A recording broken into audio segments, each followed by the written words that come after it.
So, we have covered quite a number of topics.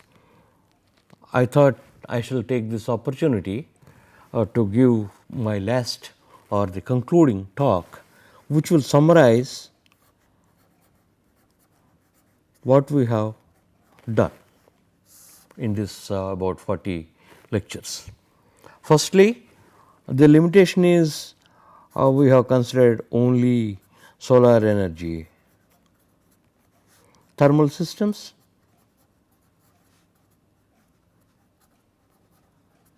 and in that we try to give emphasis more for the principles rather than a particular system.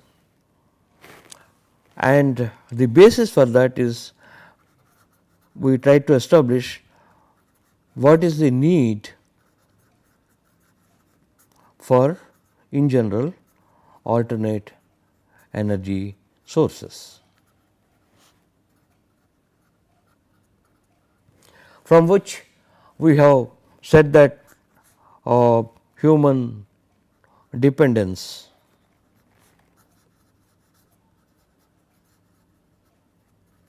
on external sources,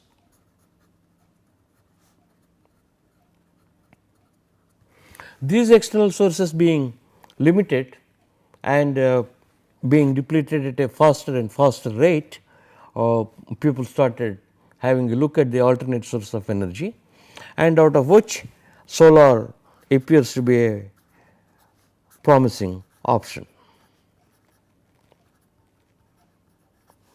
This is sort of our introduction. So, we have gone through a lots of mathematics, and then we defined GON, that is the solar radiation on a surface normal to the sun's rays under extraterrestrial conditions on a given day, which is in terms of the solar constant GSC, which is if the surface is normal to the sun's rays under extraterrestrial conditions at mean sun earth distance. So, that is how the solar constant is defined, and this is of course, the estimates are varying. It could be 1353 watts per meter square, even 1367 per meter square. As we are getting more and more rather better satellite data, this is being revised. And then we said that Earth's declination delta is given by an equation 23.45 sine 360 times 284 plus n upon 365. Of course, I am not going to rewrite all these equations. So, more exposure will be given to each frame. Then everything is in standard time as far as we are concerned, and the calculations shall be done in terms of solar time, which is given in terms of the standard time plus 4 minutes per degree of the longitude of the location and the longitude based on which the time of the country is based, LST minus LOC by plus a E. E is the equation of time, which is again related to the day of the year by the equations E and B. So, that plus will be for the western and minus for the east longitudes. Generally, we try to define n number of angles, wherein you have got a surface and it is inclined at a angle of beta. Then this is the north south axis or north south direction, and this is the west east, and it is not in general in line with north south. So, there may be a azimuthal angle of gamma, it looks like r, but that is gamma is the location notation we have been using, and zenith is nothing but the vertical to the horizontal, which makes an angle theta z with respect to the sun's ray, and with respect to the outer normal to the surface, the sun's ray will make an angle of incidence of theta. So, that theta in general a function of the latitude, slope and of course, the time omega and the azimuthal angle gamma is a long relation, which can be put in a shorter form as cosine theta equal to A plus B cos omega plus C sin omega, where A is this expression and B is another expression and C is cos delta sin beta sin gamma. And if the surface is horizontal, the angle of incidence is also called the zenith angle. It will be a simpler expression which you can obtain by putting beta equal to 0 as simply cos phi cos delta cos omega plus sin phi sin delta. Now, you will find this cos theta z to be independent of gamma, because if you have a horizontal surface, the projection of the outer normal will be a point and you cannot define a azimuthal angle. And very rightly, the equation reduces to be independent of the azimuthal angle. Then we defined omega s, the so called sunset hour angle,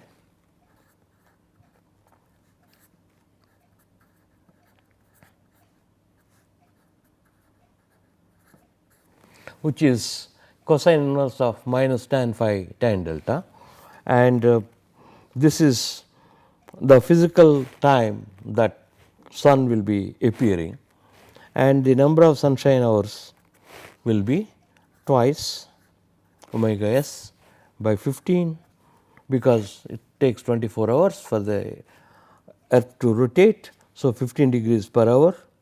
So, twice of omega s by 15 will be the number of hours that the sun will be above the horizon. Of course, this gives to some problems if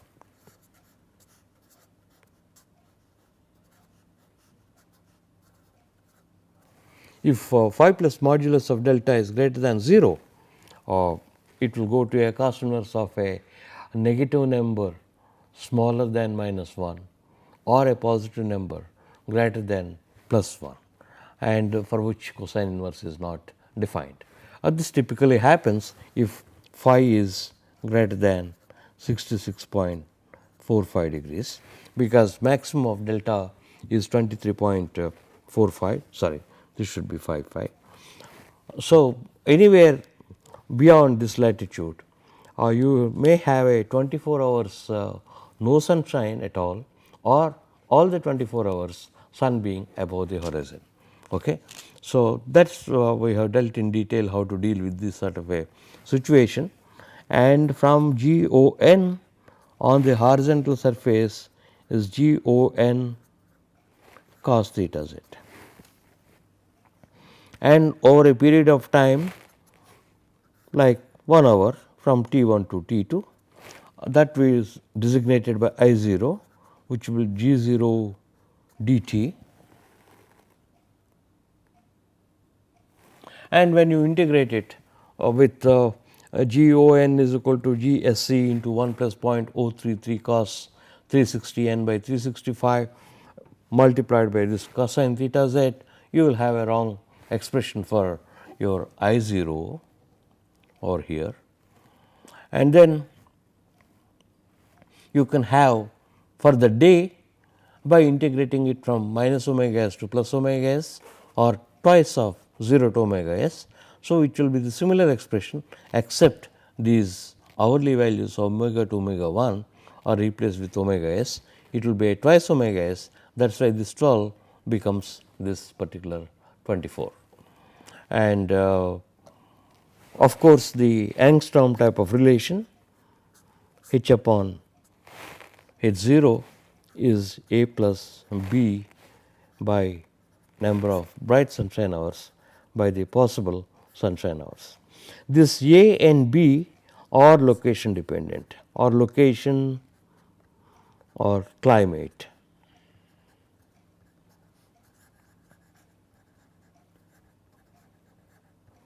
This is measured with a sunshine recorder.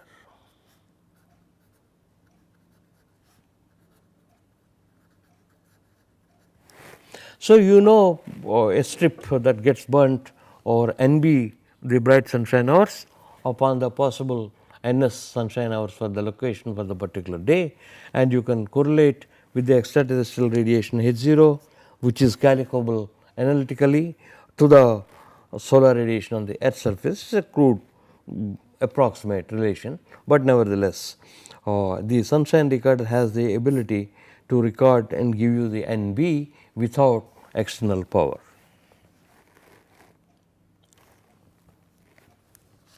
So, then we have gone through a large number of correlations. For that, essential and key ingredient is the clearness index,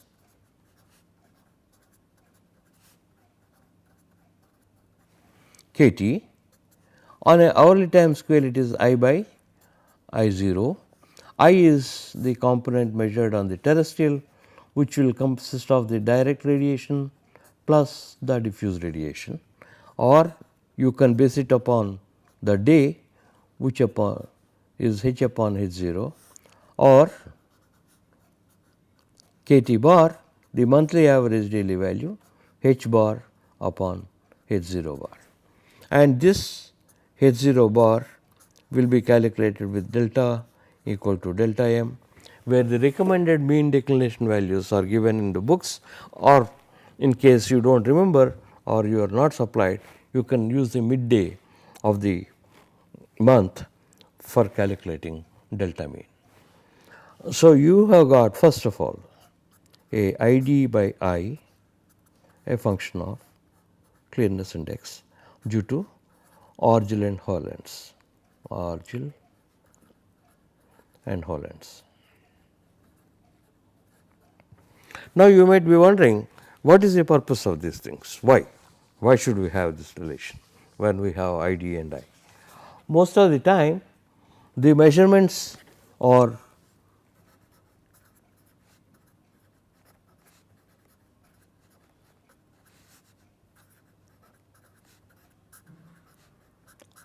and ID almost no for IB. The direct radiation, if you want to measure, you should align it with the direction of the sun's ray and have a tracking mechanism, and any small error in the tracking is likely to lead to a larger error. So, what is normally done is measure the global or the total radiation and the diffuse radiation, which can be obtained by shading the direct radiation part of it, and if this is not available, only if this is available, then my correlation for ID by I as a function of the clearness index KT will help me obtain ID from I. So, you can generate the diffuse radiation component from the global radiation if you have a correlation, and apparently Orgel and Hollands correlation in terms of the hourly clearness index is reasonably good, though there are improvements over this which contain ID by I, a function of KT and maybe theta z at that particular hour.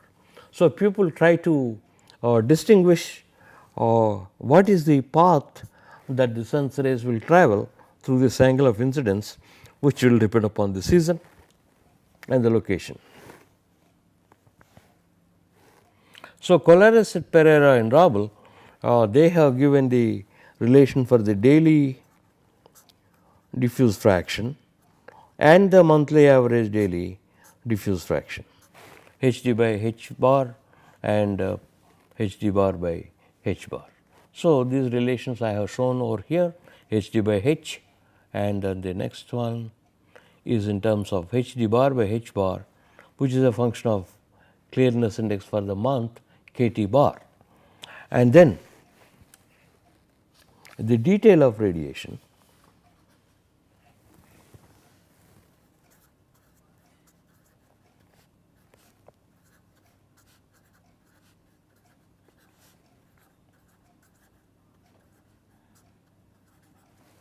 So, these correlations one should understand that they are developed if you do not have the data detailed, how to generate some data which will mimic the tries to mimic at least in reasonable error limits the actual data, or it may be extremely convenient to computer implement.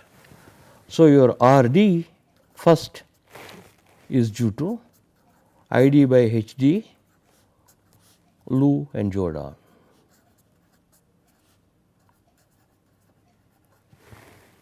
So, it is nothing but I d by H d is given in terms of this your relation pi by 24 cos omega minus cos omega s into this much.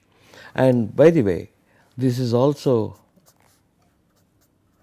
identically equal to I 0 by H 0. If you take the extraterrestrial radiation and the corresponding daily extraterrestrial radiation, that will turn out to be the same relation.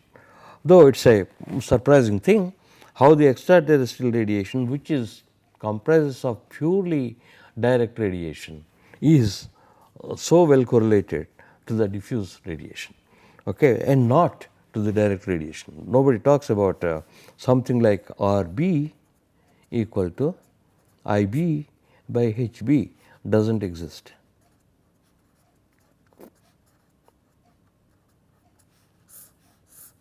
Maybe because the measurements are I b are limited, that could be a reason. Then R t similarly is I by H developed by Colares, Pereira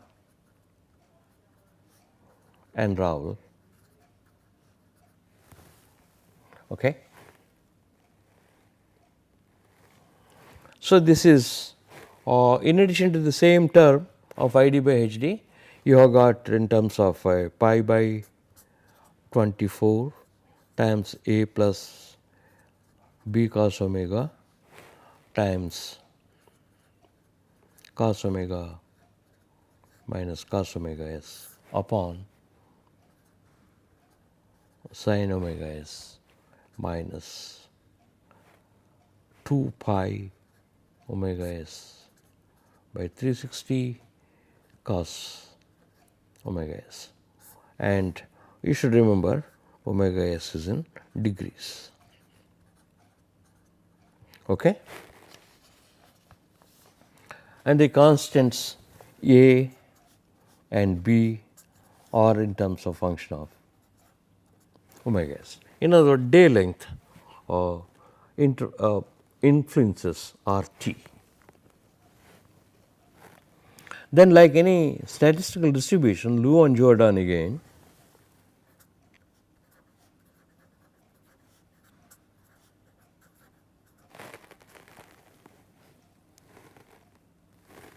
so they have given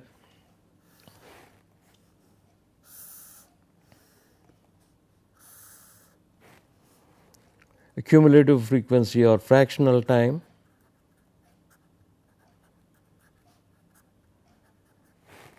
versus k t, a daily or hourly, or I will write small k t.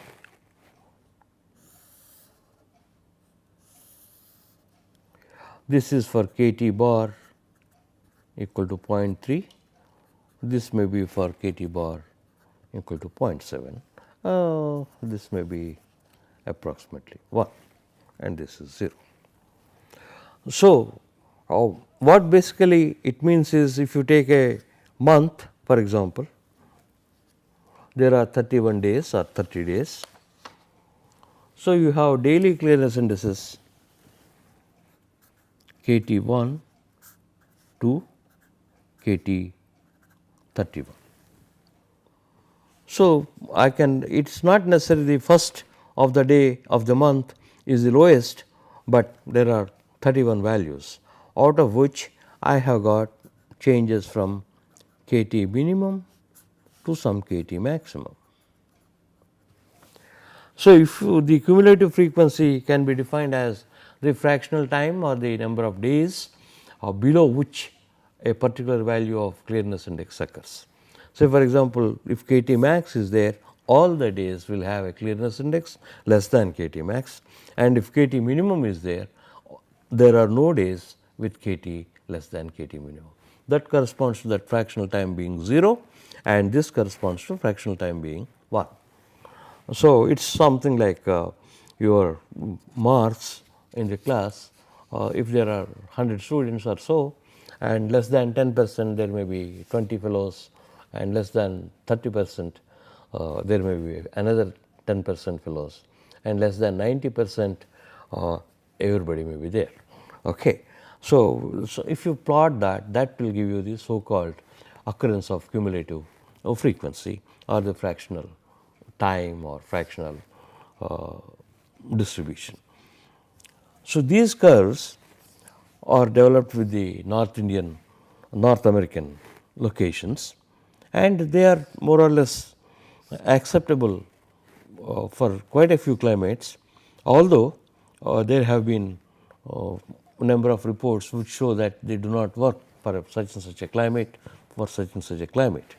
So, in fact, our own investigation, we used a KT bar cap and a KT cap, which will be defined as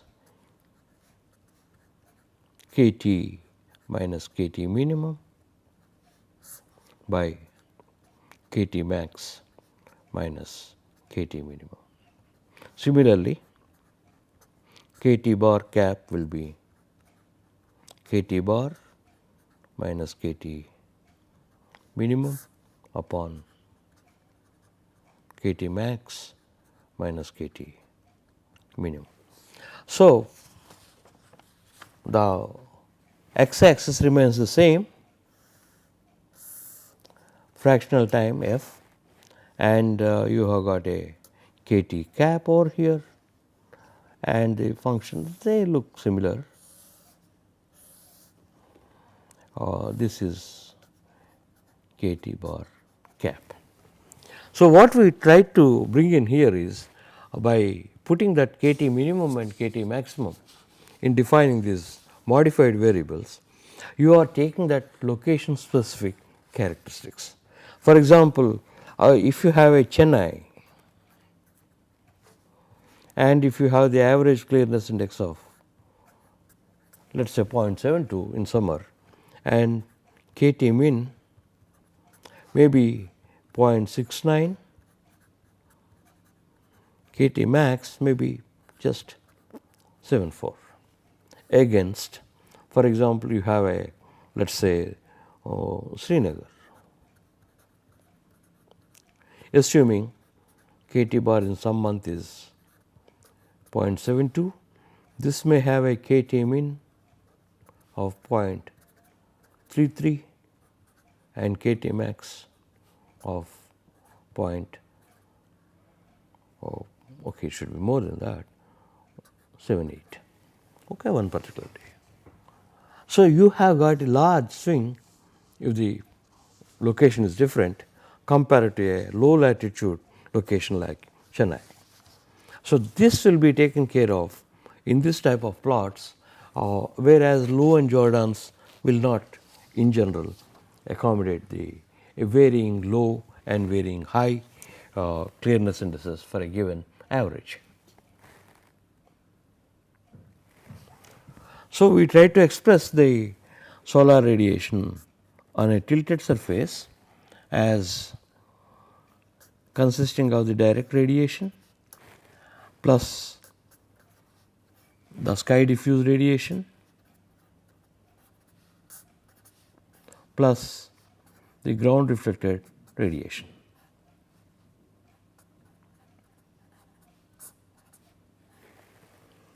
And of course, overall factor R, if IT is equal to R into I, can be rewritten as 1 minus ID by I.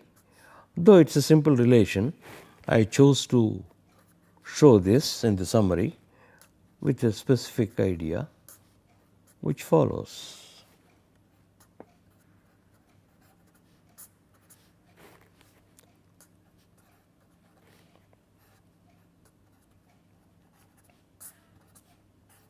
You should see that everything is written in terms of ID by I, which are correlated to clearness index. So, if you have a measurement of only I and then the use of the correlation of ID by I or HD by H is very much understood. Then this RB is cos theta by cos theta z, which of course, where you have got your cos theta is A plus B cos omega plus C sin omega, as we have already explained, and then where A, B, C are given, and RB for a south facing surface is simple, like RB equal to cos phi minus beta cos delta cos omega plus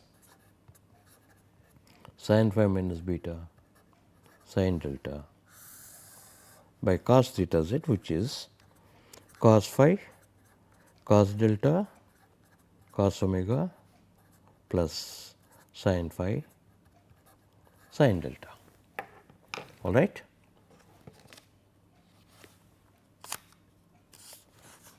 So, these relations I am giving it again and again, so that you should become familiar or not be just afraid to look at long expressions. There is a logic, the way we write it, the way we develop it, and if you pick up that, you shall be able to remember also.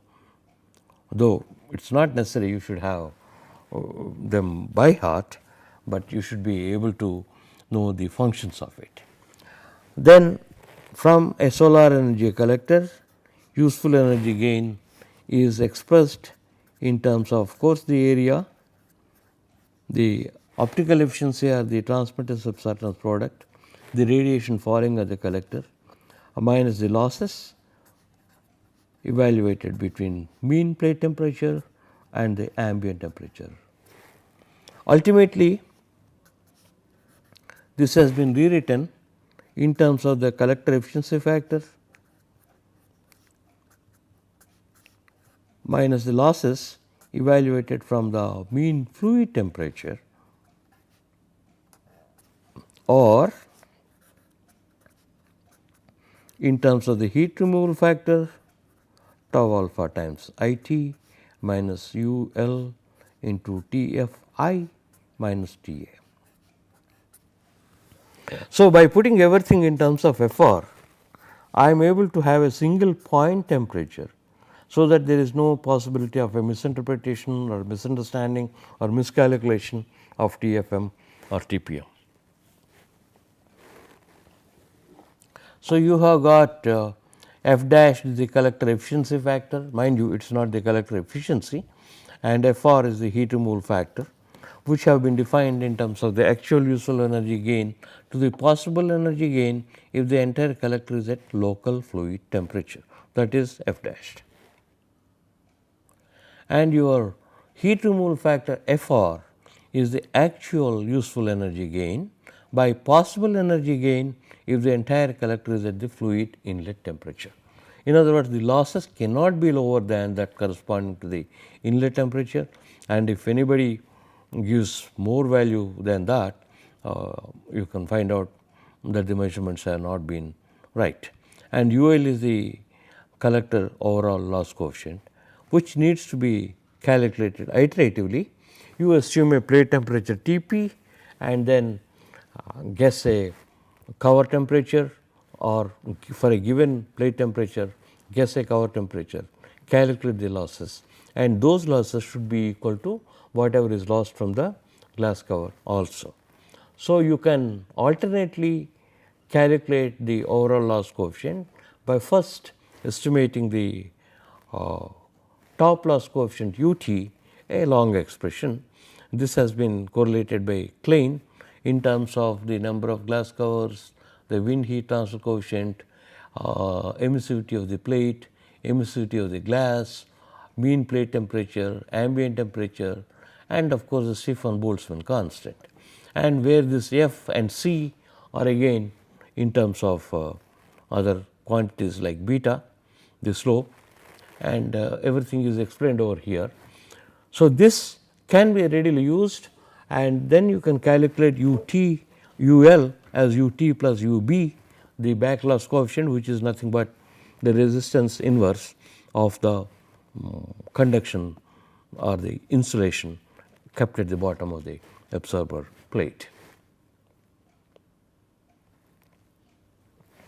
So, if you go through a little bit of algebra, we got a simple expression for the heat removal factor, which I will give you in a minute. M dot Cp AC UL times 1 minus exponential AC UL F dashed by M dot Cp. So, if you look at this equation, my independent parameters are F for tau alpha and F for UL. So, we know how to calculate UL, we know now how to calculate FR, and tau alpha will be calculated later on. So, that your QU, the useful energy gain, is ACFR times S minus UL into TFI minus TA. So, that tau alpha, yes, we were talking about it, and well, it appears here. So, if S is the absorbed energy over a period of 1 hour, let us say, that should be equal to IT into tau alpha, which is tau alpha into I into R. Now, what we find is that this tau alpha comprises of the direct radiation component contributed by the plus the diffuse radiation and the ground reflected radiation. We will come to it little later, and in the same context we define a critical radiation level, which you know it has become very essential in calculating the utilizability, which is basically, you can say that IT for efficiency is equal to 0 or QU is equal to 0, which by equating QU expression you will get FR UL into TI minus TA by FR tau alpha. Once again, I should remind you that there should be a hidden time factor delta t, okay, because I can now this will be watts, and IC in general is kilojoules per meter squared hour according to our notation. So, FR expression already we have given.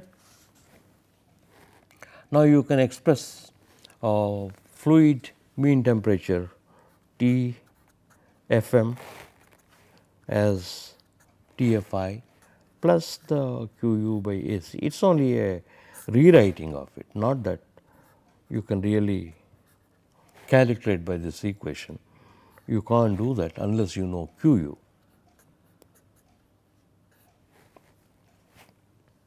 And the plate temperature is TFI plus same thing QU by AC by UL into FR times 1 minus FR.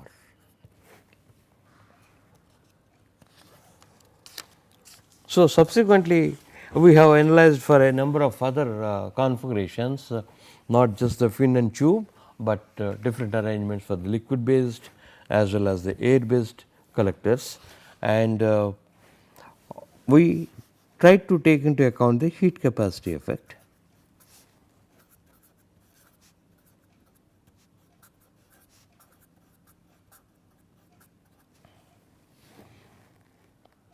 With certain approximations, the temperature of the plate Tp varies with time as given by this equation. If UL is the overall loss coefficient, and Tpi is the initial temperature, and Ta is the ambient temperature, is related to e to the power minus Ac UL time by m Cp effective. And this m Cp effective is m Cp of the plate plus sigma Ai m Cp I. So, I is equal to 1 to n. If there are n number of glass covers, we are trying to convert that into an equivalent plate by putting that MCP effective is that of the MCP of the plate plus this is the ratio of the overall loss coefficient from the cover under consideration to the ambient to the overall loss coefficient. So, AI is Ui by UL. Then for air heaters, pressure drop could be a issue. So, we gave some formulae to calculate the pressure drop as if it is a duct, which is quite okay. And then the other geometries, the tube can be below the absorber or above the absorber, as we have shown over here. Finite tube arrangement 2, that is what I call. Then of course, the corresponding efficiency factor is given over here. There will be slight variation compared to what you have for the first configuration that we have studied. Let me, this seems to be okay.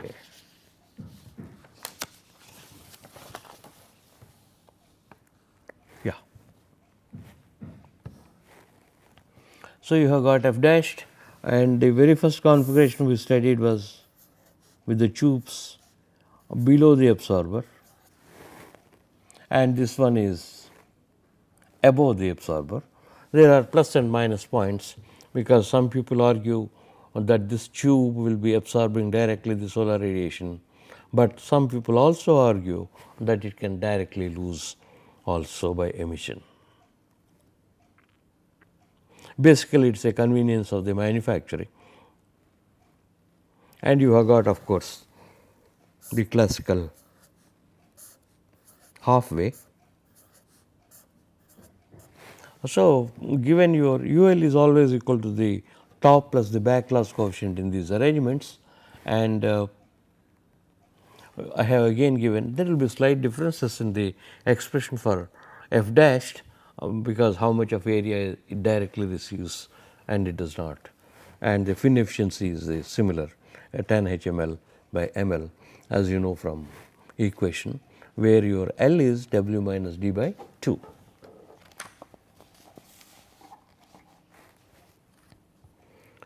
So, then we considered the air heaters.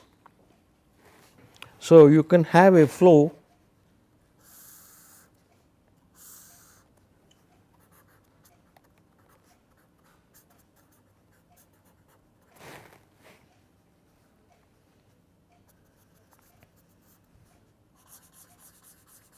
insulated glass cover,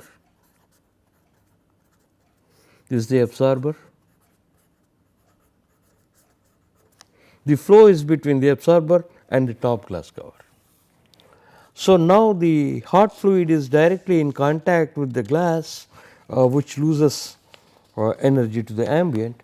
Consequently, your so called overall loss coefficient UL is not a completely loss, but actually it goes to the fluid too, and you have expressed UL, and if you put UB equal to 0, UL will not reduce to UT in this particular instance.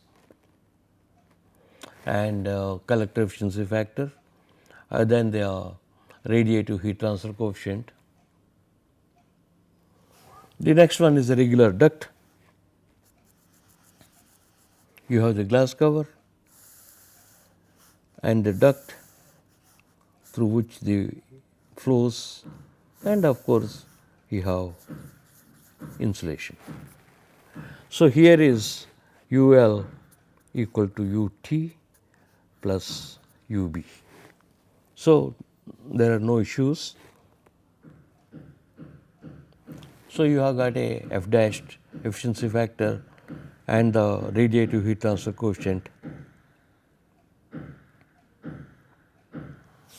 and this is to have a heat transfer augmentation, particularly for air collectors. People provide sort of corrugations or the paths in between. So, this will break the sort of boundary layer or mix the hot and cold fluids from the bottom and the top within the duct, thereby improving the heat transfer between the fluid and the absorber plate. So, this is analyzed in terms of the spacing H1 and H2 are the heat transfer coefficients, sorry, and the expressions are over here. So, now you can define the fin efficiency of the plate and fin efficiency of the fin, because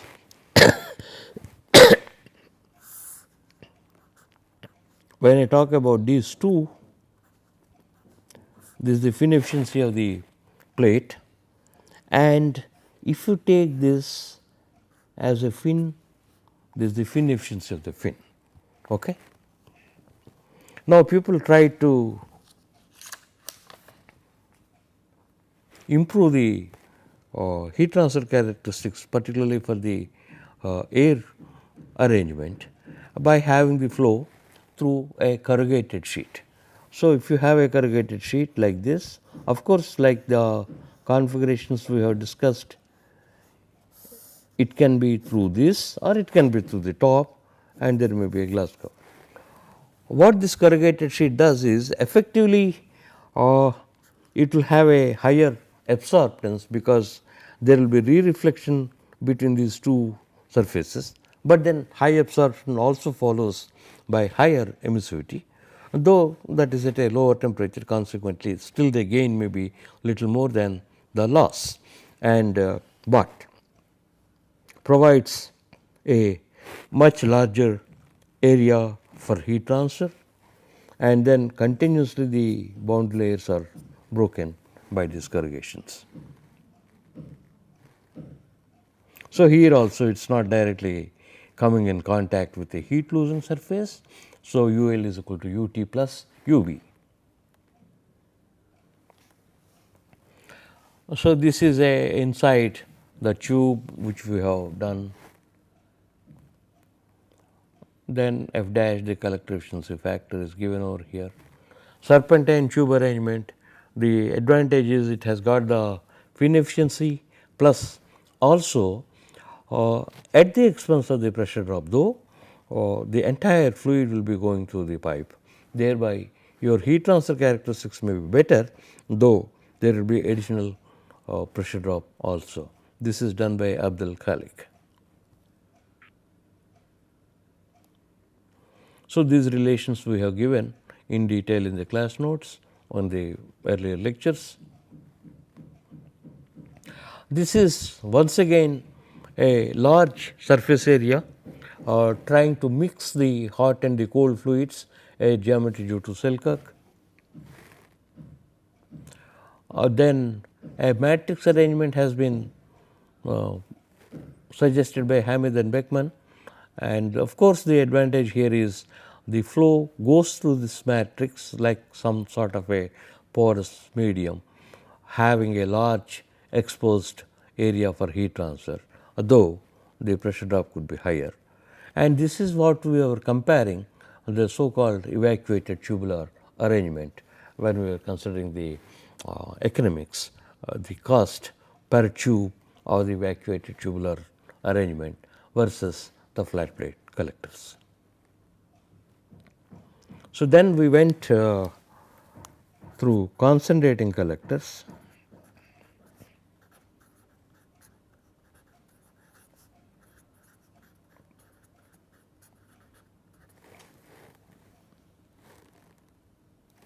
So, there are different concentration methods, which you may find it here is simple, rather they are something like 2 boosters, and then you may have the central receiver concept or a paraboloidal dish at the focal point being the receiver, and a Fresnel lens or a Fresnel reflector. So, the necessary condition for the concentrating collectors is they need to be tracked. In other words, they should be pointing towards the sun. Perfect is 2 axis. So, if you have got a parabolic dish and here is the sun and the outer normal is always in line with the sun's rays. So, that requires moving from east to west as well as swiveling around a north south axis. Other simpler trackings could be first mode, which is one single daily adjustment such that theta is equal to 0 at solar noon, omega is equal to 0. So, that gives a simpler expression for this, gives the condition phi minus beta should be equal to delta, and you have got cosine theta, a simpler expression than whatever we have for this. Essentially, it is a flat plate turned towards south with a particular beta changing from day to day depending upon phi minus beta is equal to delta. Then this is again same thing, but I want to minimize at every instance, so that my beta will be changing continuously throughout the day, and you have got a cos theta. So, east west axis with continuous adjustment.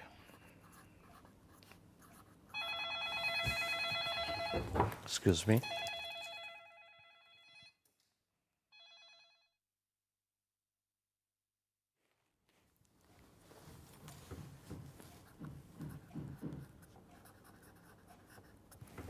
So, this requires a continuous adjustment throughout the day, and of course, you can derive the expression for beta, and cosine theta expression is given here for this mode.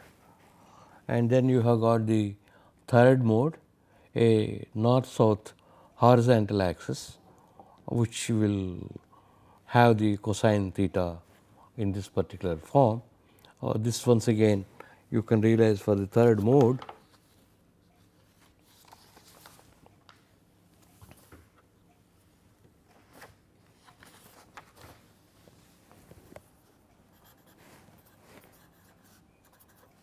Mode 3, you choose gamma is equal to plus or minus 90 degrees depending upon the forenoon or the afternoon, because it is whenever it is facing rotated from east to west on a north south axis until forenoon or the noon, it will be gamma minus 90, and after noon it will be gamma is equal to plus 90. Then the polar mount you have got, it is as if the collector is rotating along with the earth, and cos theta is given by simply cos delta. The figure is shown over here, and you can see that depending upon the equator and the plane of rotation, which differ by an angle delta, my cos theta will be equal to cos delta, which is pretty good compared to perfect tracking, where you have got cos theta is equal to 1, because delta maximum is only 23 degrees, and which will be almost 0.95 or so. So, consequently, cos theta being about 0.95 or higher compared to cos theta being equal to 1, there is not much of a loss in having its only single axis tracking compared to perfect 2 axis tracking.